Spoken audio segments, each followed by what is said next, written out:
আসসালামু আলাইকুম প্রিয় দর্শক, অন্য মঞ্চের আলাপ চাইতায় আপনাদের সকলকে আমন্ত্রণ জানাচ্ছি। প্রিয় দর্শক, আপনারা খেয়াল করেছেন কয়েকটা বিষয় ইদানিং মানুষের মধ্যে খুবই আলোচিত হচ্ছে এবং সেই বিষয়গুলোকে আমাদের কাছে মাঝে মাঝে, আমার ব্যক্তিগতভাবে আমার কাছে কিছুটা অবাকই লেগেছে যে ছাত্ররা আন্দোলন করে একটা সরকারকে সরালো, সেই ছাত্রদের রাজনৈতিক কর্মকাণ্ডের উপর এক ধরনের বিধিনিষেধ। এখানে রাজনীতি করতে পারবে তো ওখানে পারবে না, কেন পারবে না, তার জন্য কি অজুহাত, অথবা গুপ্তভাবে করতে পারবে, প্রকাশ্যে করতে পারবে না। এই যে বিষয়গুলো, এগুলো মাঝে মাঝে আমাদেরকে একটু বিচলিত করে। আবার পাশাপাশি আমরা যখন কারোর বিরুদ্ধে দুর্নীতির অভিযোগ উঠে, তখন সকলের কি চাওয়া হতে পারে? সকলের চাওয়া হতে পারে যেহেতু একটা অভিযোগ উঠেছে, সেই অভিযোগটা একটা তদন্ত করা হোক, দেখা হোক লোকটা আদৌ দুর্নীতিবাজ কিনা, অভিযোগটা সত্য কিনা। যদি অভিযোগটা সত্য না হয়, যিনি অভিযোগ তুলেছেন তার ব্যাপারে অ্যাকশন নেওয়া, এই তো হওয়া উচিত। কিন্তু আমরা এখন দেখছি একটা দুর্নীতির অভিযোগ উঠলে আমাদের সমাজের, আমাদের দেশের রাজনীতির গুরুত্বপূর্ণ ব্যক্তিরা বিষয়টা তদন্ত হওয়ার আগেই তাদেরকে এক ধরনের ক্লিন চিট দিচ্ছেন, এক ধরনের সার্টিফিকেট দিচ্ছেন। তো এগুলো মিলিয়ে মাঝে মাঝে ঠিক বিষয়গুলো দুর্বোধ্য ঠেক। এই বিষয়গুলো নিয়ে কথা বলার জন্য আমরা আজকে আমন্ত্রণ জানিয়েছি বাংলাদেশ ছাত্র ইউনিয়নের সাবেক সভাপতি জনাব শরীফুজ্জামান শরীফ। জনাব শরীফ, আপনাকে আমাদের অনুষ্ঠানে স্বাগত জানাচ্ছি। ধন্যবাদ। শরীফ ভাই, আপনি শুনলেন আমি পরে যে প্রসঙ্গটা আলাপ করলাম সেটা আমি আগে করতে চাই। সেটা হলো, আপনি দেখেছেন যে একজন সাবেক আমলা, সরকারি অবসরপ্রাপ্ত কর্মচারী, এবং উনি একই সঙ্গে বিএনপির সঙ্গে সংশ্লিষ্ট, বিএনপি চেয়ারপারসনের পিএস ছিলেন। তো উনি একটা অভিযোগ তুললেন শুক্রবার দিন যে উনি গোয়েন্দা তথ্যের উপর ভিত্তি করে কথাটা বলছেন বলে দাবি করলেন, এবং উনি বললেন যে 8 জন উপদেষ্টা অপরিসীম দুর্নীতি করেছেন, এই তথ্য ওনার কাছে আছে, নাম বলেননি। পরে আমরা দেখলাম এরপরে সরকার প্রতিবাদ করলেন, যে অ্যাসোসিয়েশনের পক্ষ থেকে উনি গিয়েছিলেন তারা প্রতিবাদ করলেন, এবং এই দুটো প্রতিবাদ হতে পারে। কিন্তু আমি বুঝতে পারলাম না বিএনপির মহাসচিব মির্জা ফখরুল ইসলাম আলমগীর কিভাবে ওনাকে সার্টিফিকেট দিলেন যে ওনারা খুবই সৎ। এটা আপনি কিভাবে মূল্যায়ন করছেন? আপনাকে ধন্যবাদ, দর্শক শ্রোতাদেরকে ধন্যবাদ। আমাদের রাজনীতিতে যতগুলো খারাপ দিক আছে তার সব থেকে আলোচিত বিষয়টা হলো পলিটিশিয়ানদের দুর্নীতি। বিশেষ করে যারা ক্ষমতায় বসেন তারা তাদের ক্ষমতাকে ব্যবহার করে নানা ধরনের দুর্নীতি করে। গত যে সরকারটিকে আমরা গণঅভ্যুত্থান করে বিদায় দিয়েছি, তার পেছনে মানুষের দীর্ঘদিনের যে ক্ষোভ ছিল তার একটা বড় কারণ ছিল তারা সীমাহীন দুর্নীতির সাথে জড়িয়ে পড়েছিল, এবং মানুষের সেই ক্ষোভকে তারা খুব একটা গুরুত্ব দেননি। তার প্রমাণটা হচ্ছে সর্বশেষ সাবেক প্রধানমন্ত্রীর কাজের লোকের 400 কোটি টাকার মালিকানার বিষয়টি। তিনি হাসতে হাসতে এই বিষয়টি নিয়ে তার প্রতিক্রিয়া জানিয়েছিলেন। আমরা স্বাভাবিকভাবে ভেবেছিলাম অসংখ্য শিক্ষার্থীর রক্তের মধ্য দিয়ে এই যে সরকারটি এসেছে, তারা অন্তত আগের যে সংস্কৃতি, দুর্নীতির যে সংস্কৃতি, সেখান থেকে বেরিয়ে আসবে। কিন্তু আমরা বাংলাদেশের এই সময়কালে মিডিয়াগুলো প্রচন্ড একটা ভীতির ভেতরে আছে, এটা আমরা জানি। তারপরেও সোশ্যাল মিডিয়াতে মাঝে মধ্যে উপদেষ্টাদের সম্পর্কে নানা রকমের তথ্য, নানা রকমের অভিযোগ এগুলো কিন্তু আসে। আমরা কিন্তু এই অভিযোগগুলো সরকার উড়িয়ে দেয়, উড়িয়ে দিতে পারে, উড়িয়ে দেওয়ার সংস্কৃতিটা আছে। আবার কতগুলো অভিযোগ আমরা প্রমাণ করতে না পারলেও মোটামুটি আমরা ধারণা করতে পারি যে এর ভিতরে সত্যতা কতটুকু আছে। আপনার মনে থাকার কথা, শিল্পকলার ডিজি পদত্যাগ করেছিলেন ওই মিনিস্ট্রির উপদেষ্টার দুর্নীতির অভিযোগ তুলে। সরকার কি সেই অভিযোগের কোনো তদন্ত করেছে? না। সরকারটি ক্ষমতায় গ্রহণ করার পর প্রথম যে অভিযোগটি উঠেছিল ডিসি নিয়োগ ক্ষেত্রে, গত বছরের সেপ্টেম্বর মাসে তারা একটা তদন্ত কমিটি করেছিলেন 4 জন উপদেষ্টাকে দায়িত্ব দিয়ে। সেই 4 সদস্যের উপদেষ্টাদের একজন পদত্যাগ করে তিনি একটা রাজনৈতিক দল গঠন করেছেন, বাকি 3 জন আছেন। কিন্তু সরকার সেই ঘটনা ইয়েস অর নো কোনো তথ্য মানুষের কাছে দেয়নি। এর ভেতর থেকে যেটা পরিষ্কার হয় যে সরকার এই তথ্যগুলোকে গোপন করা অথবা বিষয়টিকে আমলে না নেওয়ার একটা কালচার তাদের মধ্যে আছে। এই সরকার যেহেতু পাবলিকের সাথে তার সংযোগটা কম, সেই কারণে অনেক কিছুই পাবলিকের কাছে তাকে বলতে হয় না। আর এই সুযোগটাকে তারা ব্যবহার করে অনেক প্রশ্নের উত্তরও কিন্তু দেন না। আমাদের মাহমুদুর রহমান মান্না, আপনি তাকে আওয়ামী লীগের দোসর বলতে পারবেন না। তিনি এই সরকারের জন্য দীর্ঘ লড়াই করেছেন।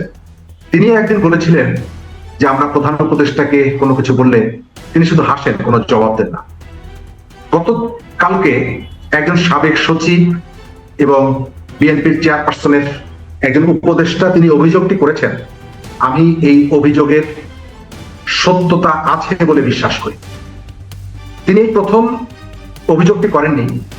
বিএনপির সিনিয়র নেতা মির্জা আব্বাস, বিএনপির নগরের একজন প্রভাবশালী নেতা ইঞ্জিনিয়ার ইশরাক হোসেন, এই দুইজন নেতা কিন্তু বিভিন্ন সময় একাধিক উপদেষ্টার দুর্নীতির কথা মানুষের সামনে বলছেন। তাহলে বিএনপির মহাসচিব হঠাৎ করে কেন এই জায়গাটায় এগিয়ে এলেন এই সরকারকে উদ্ধার করার জন্য? আমি বলবো উদ্ধার করার জন্য। গত ৩-৪ বছর ধরে বিএনপি যে সুশাসনের রাজনীতির যে বার্তাটি দিতে চাইছে, আমি মনে করি যে গতকালকে বিএনপির এই যে অবস্থানটা এবং অনেকটা জেচে পড়ে এই ভূমিকাটি রাখা বিএনপির সেই অবস্থানকে প্রশ্নবিদ্ধ করেছে। বিএনপির কাছে সরকার সম্ভবত সাপোর্ট চায়নি দুর্নীতির ইস্যুতে, কিন্তু বিএনপি আগ বাড়িয়ে এই যে সিদ্ধান্তটি গ্রহণ করলো তার প্রতি মানুষের যে ভরসার জায়গাটি তৈরি করার তারা চেষ্টা করছিল। আমাদের মিডিয়া নানা কারণে তাদের দুটো টার্গেট ঠিক করেছে। এক হচ্ছে যত পারো আওয়ামী লীগের বিরুদ্ধে, আওয়ামী লীগ সম্পর্কে নিউজ করো, তাদের নেগেটিভ দিকগুলো, আর বিএনপিকে একটা পজিটিভ জায়গায় দেওয়ার চেষ্টা করো। এই প্রবণতা তাদের মধ্যে আছে এবং এর পেছনে কেউকে খুশি করা বা কারো ভয়ে এই কাজটি তারা করছে। বিএনপির কাছে কিন্তু সরকার বলেনি যে আমাদেরকে সাপোর্ট করো, তারপরেও বিএনপি সাপোর্ট করেছে। সেকেন্ড হচ্ছে বিএনপির সিনিয়র কয়েকজন নেতা গত কয়েক মাস ধরে এই সরকারের কয়েকজন উপদেষ্টার বিরুদ্ধে দুর্নীতির যে অভিযোগ তুলছিলেন সেটিকে বিএনপি নাকচ করে দিল। তাহলে প্রশ্ন জাগে যে বিএনপি যেহেতু এই সরকারকে দুর্নীতির যে অভিযোগ সেটিকে নাকচ করে দিল, তাহলে তাদের যে নেতারা অভিযোগটি তুলছেন বিএনপিকে তাদের বিরুদ্ধে কোনো ব্যবস্থা নেবে? অহেতুক গণঅভ্যুত্থানের ভেতর থেকে একটি সরকার, তার বিরুদ্ধে বিএনপি অভিযোগ করছে এবং বিএনপির একাধিক নেতা, আর গতকালকে বিএনপি বলল যে না এটি সত্য না, তাহলে বিএনপির দায়িত্ব হচ্ছে তাদের বিরুদ্ধে ব্যবস্থা নেওয়া। আমরা আশা করব যে ওই নেতাদের বিষয়ে, তাদের বক্তব্যের বিষয়ে বিএনপি তার অবস্থান স্পষ্ট করবে। জি, এই ক্ষেত্রে এই যে ঘটনাটা আপনি বললেন, আমি আপনার কাছে জানতে চাচ্ছি যে আপনার কি মনে হয় কি এমন ঘটেছে যে মির্জা ফখরুলকে এভাবে অনেকটা মানে স্বতঃপ্রণোদিত হয়ে মানে দুর্নীতির অভিযোগে অভিযুক্ত উপদেষ্টাদেরকে নিষ্পাপ নিষ্কলুষ এরকম সার্টিফিকেট দিতে হলো? এটা কেন? এটা কি কিছু পাওয়ার লোভে নাকি কোনো চাপে পড়ে? প্রথমত আমি যেটা দেখতে পাচ্ছি একজন রাজনৈতিক সচেতন কর্মী হিসাবে আমার অবজারভেশন হচ্ছে বিএনপির ডোমেস্টিক লিডার যারা আছেন এবং ইন্টারন্যাশনাল পর্যায়ে যারা অবস্থান করছেন তাদের চিন্তার মধ্যে, বাস্তবতার মধ্যে সম্ভবত ভাবনার একটা পার্থক্য আছে। এখানকার যে সমস্ত নেতারা তারা যেভাবে দেখছেন, বাইরে যে নেতারা থাকছেন তারা যেহেতু দূরে থাকছেন, অনেক বিষয় এবং পাবলিক পারসেপশন গুলো তাদের কাছে প্রপারলি যাচ্ছে না। সেকেন্ড জায়গাটা হচ্ছে বিএনপি সম্ভবত ধারণা করেছে যে এই সরকারের কাছ থেকেই নির্বাচনটা নিতে হবে। তারা যে কোনো মূল্যে হচ্ছে একটা নির্বাচন নিতে চাইছেন এবং সরকারকে মাথায় হাত বুলিয়ে নির্বাচনটা তারা নিতে চান এবং তাদের ধারণা যে নির্বাচন হলে তারা যেহেতু ক্ষমতায় যাবেন, সুতরাং ক্ষমতার প্রশ্নে তারা কোনো রকমের কোনো ঝুঁকি নিতে চান না। সরকারকে খেপিয়ে তুলে, যেহেতু আপনি জানেন যে দেশের ভেতরের একটা অংশ নির্বাচন না হোক এটি চাইছে, সরকারের ভেতরেও একটা অংশ নির্বাচন না হোক এটা চাইছে। বিএনপি সেই ঝুঁকিটা নিতে চাইছে না। সম্ভবত বিএনপির পজিশনটা হচ্ছে 1-11 সরকারের সময় আওয়ামী লীগ যেমনি ভাবে 1-11 সরকারের কর্ম এবং অপকর্ম উভয়কে যেভাবে বৈধতা দেওয়ার জন্য আগের থেকেই তাদের সাথে একটা আলাপ আলোচনা এবং তাদের কথা বক্তব্যের ভেতর থেকে বার্তাটি দিয়েছিলেন, সম্ভবত এই সরকারকেও বিএনপি তার সমস্ত কর্ম এবং অপকর্মগুলোকে এক ধরনের কখনো নীরব থেকে, কখনো সামান্য কথা বলে, অথবা একটু কৌশলী হয়ে এই সরকারের কাছ থেকে নির্বাচনটা আদায় করার জন্য সম্ভবত এই স্ট্যান্ডটা তারা নিয়েছে। তবে একটা পলিটিক্যাল পার্টি হিসাবে অনেক সময়ে কৌশলগুলো কিন্তু জনগণ গ্রহণ করে না, তারা তাদের ক্ষোভ বা বিরক্তিটা পাবলিকলি প্রকাশ করে না, কিন্তু ভেতরে ধারণ করে। আমি উপদেষ্টাদের যে অভিযোগের কথা বললাম, এই অভিযোগ কিন্তু সারা দেশে ছড়িয়ে আছে। এমনকি ছাত্র আন্দোলনের নেতা, সমন্বয়ক, তাদের সম্পর্কেও ঠিক আপনার এখানে বসার 10 মিনিট আগে দেখলাম এক মফস্বলের এক সমন্বয়ক টেলিফোন করে তার সহকর্মীদেরকে বলছে কোথায় যেন তিনি চাঁদাবাজির জন্য লোক পাঠিয়েছেন এবং তাদেরকে ডিরেকশন দিচ্ছে যে তোমরা একটু তাদের সঙ্গে কথা বলো, আরো 5 লাখ টাকা তাদের কাছ থেকে নেওয়া যায় কিনা। অর্থাৎ এই যে চাঁদাবাজির খবরগুলো, এই যে অনিয়ম দুর্নীতির খবরগুলো, এই খবরগুলো কিন্তু ঢেকে রাখা যাচ্ছে না, প্রকাশিত হচ্ছে। সুতরাং যে কোনো পলিটিক্যাল পার্টি এই দুর্নীতির পক্ষে যদি দাঁড়ায়, সে তার ইমেজটাকে কিন্তু হারাবে। আমাদের জুলাইয়ের স্পিরিট কিন্তু যে কোনো ব্যক্তি বা সরকার প্রতিষ্ঠান, রাজনৈতিক দলের দুর্নীতিকে থামাচাপা দেওয়া অথবা কোন একটা নির্দিষ্ট কারণে অনুরাগ প্রদর্শন করা না। জি, এখানে আরেকটা কথা, আপনি যেহেতু নির্বাচনের কথা বললেন যে বিএনপি আশা করছে, বিএনপি চাচ্ছে যে কোনো কিছুর বিনিময়ে নির্বাচনের ঠিকঠাক মতো হয়ে যায়, কিন্তু নির্বাচন না হওয়ার কোনো আশঙ্কা কি আপনি দেখছেন? আমি একটা জিনিস লক্ষ্য করছি, সেই জিনিসটা হলো যে যদিও প্রধান উপদেষ্টা নিজে ঘোষণা করেছেন যে ফেব্রুয়ারিতে ইলেকশন হবে, তো তারপরে অনেকে আমাকে প্রশ্ন করছেন যে আসলে কি ফেব্রুয়ারিতে হবে? তার মানে সরকার প্রধানের বক্তব্যকেও সাধারণ মানুষের মধ্যে অনেকে ঠিক বিশ্বাস করতে পারছে না। ডক্টর ইউনূসের মতো ব্যক্তি যখন এরকম সাধারণ মানুষের কাছে বিশ্বাস যোগ্যতা হারিয়ে ফেলে, তখন সামগ্রিকভাবে আপনি কি মনে করছেন কেন এরকম হচ্ছে? কেন নির্বাচনের মানুষের মধ্যে দ্বন্দ্ব, শঙ্কা থেকে যাচ্ছে? বাংলাদেশের এখন যে সরকারটি আছে, এই সরকারটি শুধুমাত্র কতগুলো ডোমেস্টিক পার্সপেক্টিভে ক্ষমতা গ্রহণ করেছে বিষয়টি তা। এর সঙ্গে ইন্টারন্যাশনাল অনেকগুলো অ্যাক্টরদের ইচ্ছে এবং অনিচ্ছার বিষয় আছে, আমাদের আঞ্চলিক কতগুলো শক্তির সংযোগ আছে। সুতরাং এবারে নির্বাচনের ইস্যুটা অনেকগুলো পকেট এর সাথে যুক্ত হয়ে আছে। ইয়েস অথবা নো আপনি এক কথায় বলে দিতে পারবেন না। আমাদের রাজনীতিতে সময় যত যাচ্ছে, আঞ্চলিক এবং আন্তর্জাতিক খেলোয়াড়দের প্রভাবটা তত বাড়ছে। সুতরাং তাদের কতগুলো যেমনি হিসাব আছে, একই সঙ্গে এই সরকারের ভেতরে অথবা সরকার যাদেরকে ডেকে নিয়ে এসেছে, আপনি জানেন যে অনেক সচিব তাদেরকে কিন্তু বাড়ির থেকে ডেকে এনে চাকরি দেওয়া হয়েছে, দায়িত্ব দেওয়া হয়েছে। স্বাভাবিকভাবে তারা একটা দীর্ঘ সময় এখানে কাজ করতে পারেনি আগের রাজনৈতিক সরকারের কারণে। সুতরাং তারা 1 বছরের মতো দায়িত্ব পালন করে তারা চলে যাবেন, যেহেতু তাদের কাজের সেই সুযোগটা এখনো আছে, সেই সক্ষমতাটুকু আছে, আমার সেটি মনে হয় না। সুতরাং অনেকগুলো কারণ মিলে বাংলাদেশে নির্বাচন হওয়া না হওয়ার ক্ষেত্রে কেবলমাত্র পলিটিক্যাল অ্যাক্টর যারা, তাদের ইচ্ছা অনিচ্ছাই কিন্তু প্রধান না। তার সঙ্গে আপনার আমলা, সিভিল ব্যুরোক্রেসি, মিলিটারি ব্যুরোক্রেসি, তারপরে পুলিশ অ্যাডমিনিস্ট্রেশন, এই ধরনের অনেকগুলো উইং কিন্তু এর সাথে যুক্ত থাকে। সুতরাং তারা সবাই মিলে সম্মিলিতভাবে যদি সিদ্ধান্ত বা আন্তরিকতা প্রদর্শন না করে যে আমরা এখানে একটা ক্রেডিবল ইলেকশন করব এবং যথাসময়ে একটা ইলেকশন করব, তাহলে সরকারের এমনকি উপদেষ্টাদের পুরো টিমটাও যদি চায়, তাহলেও একটা নির্বাচন তারা তুলতে পারবে না। আর এই সরকারের উপদেষ্টাদের মধ্যে আমি স্পষ্ট করে বলি, একাধিক উপদেষ্টা তারা তাদের আকার ইঙ্গিতে অথবা কথাবার্তার ভেতর থেকে বারবার বার্তা দিয়েছেন যে তারা নির্বাচনটা একটু দেরিতে চান। আর আপনি যার কথা বললেন আমাদের প্রধান উপদেষ্টা, আমার কাছে তিনি অন্যান্য বিষয়ে তার ওই যে 3G 4G যে সমস্ত থিওরিগুলো তিনি দেন, এইসব বিষয়ে মাইক্রো ক্রেডিট, তারপরে সোশ্যাল বিজনেস, এই জায়গাগুলোতে তিনি যেভাবে স্পষ্ট করে কথা বলেন, আমি গত 1 বছরে বাংলাদেশের নির্বাচন নিয়ে তার কাছে ওই স্পষ্টতা অর্ধেক স্পষ্ট বক্তব্য আমি এখন পর্যন্ত জানতে পারিনি। আমাদের এখানে মিডিয়া একটা বড় প্লে করে, তো আপনি এখন পর্যন্ত আমাদের প্রধান উপদেষ্টা বাংলাদেশের কোনো মিডিয়ার সঙ্গে এই বিষয়গুলোতে কখনো তার অভিমতটা জানাননি। সুতরাং আমার কাছে বাংলাদেশের অনেক মানুষের মতো সন্দেহ হয় যে সরকারের এখন পর্যন্ত নির্বাচন দেওয়ার ইচ্ছাটা, এটা কি আর্টিফিশিয়াল নাকি আন্তরিক। জি, আমি একটু প্রসঙ্গ পরিবর্তন করতে চাচ্ছি। আপনি তো দীর্ঘদিন ছাত্র রাজনীতির সঙ্গে জড়িত ছিলেন। আপনারকে এই জন্য এই প্রশ্নটা করছি যে আপনি আপনার অভিজ্ঞতা থেকে বলুন যে ঢাকা ইউনিভার্সিটিতে যে জিনিসটা হচ্ছে, যে ছাত্র সংগঠন থাকবে, বিশ্ববিদ্যালয়ের শাখা থাকবে, কিন্তু হল শাখা করা যাবে না। আবার এটা নিয়ে নানা ধরনের কথাবার্তা।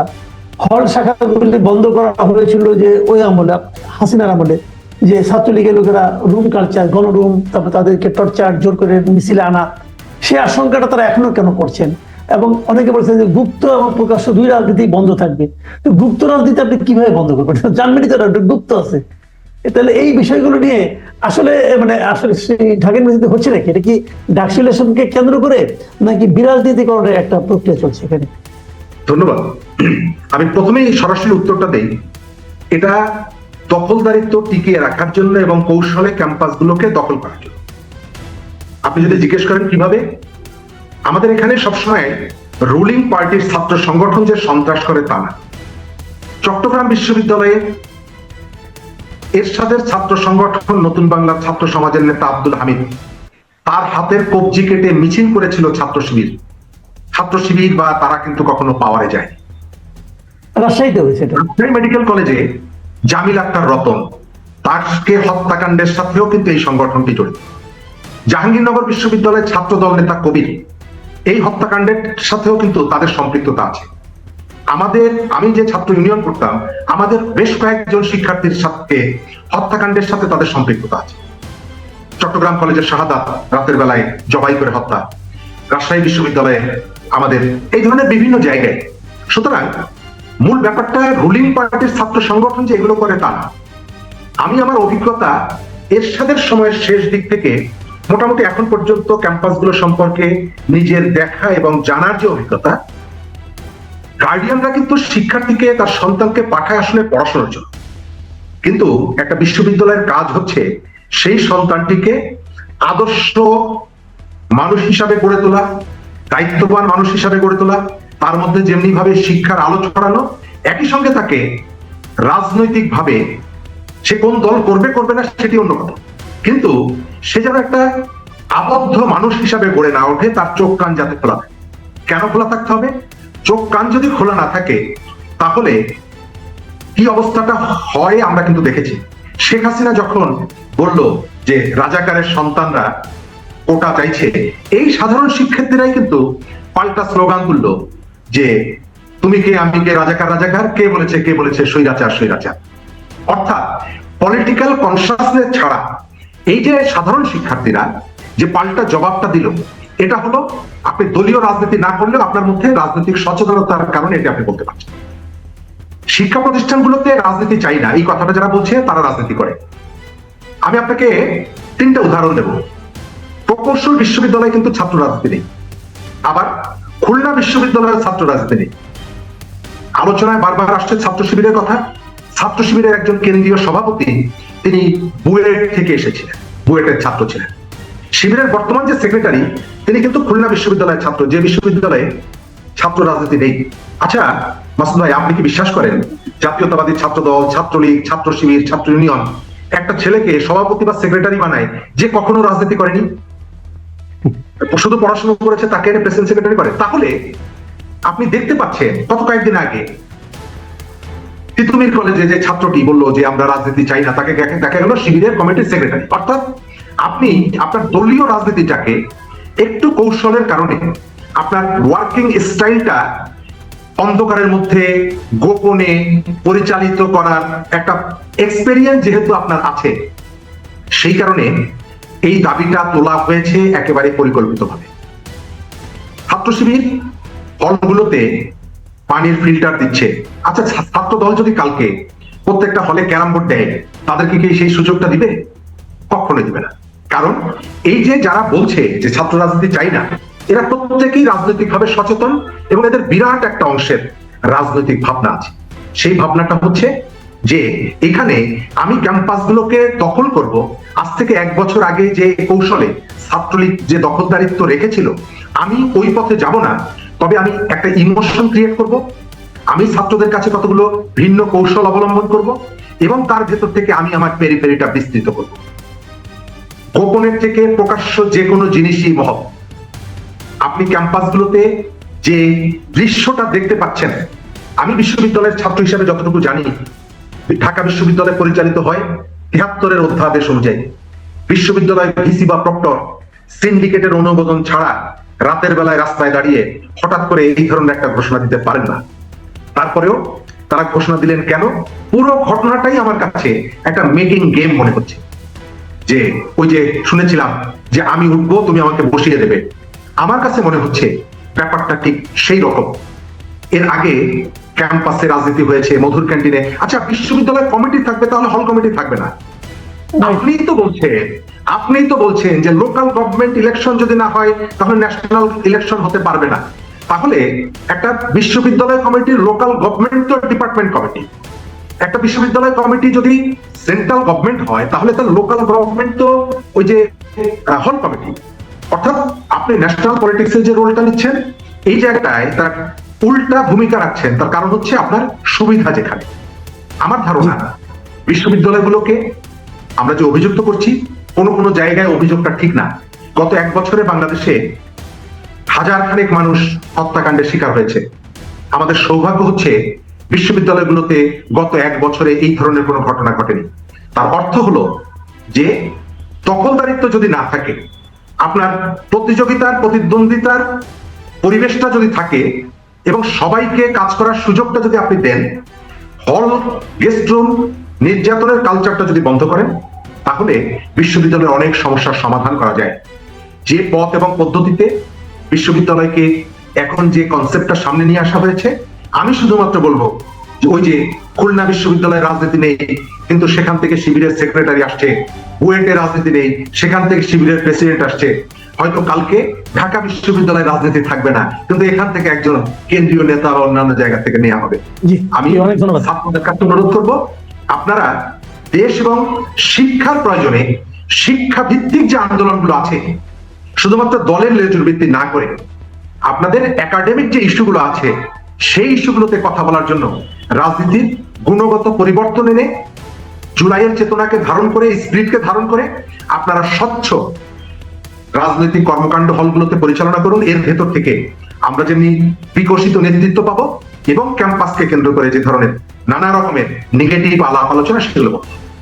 জি, অনেক ধন্যবাদ জনাব শরীফুজ্জামান শরীফ।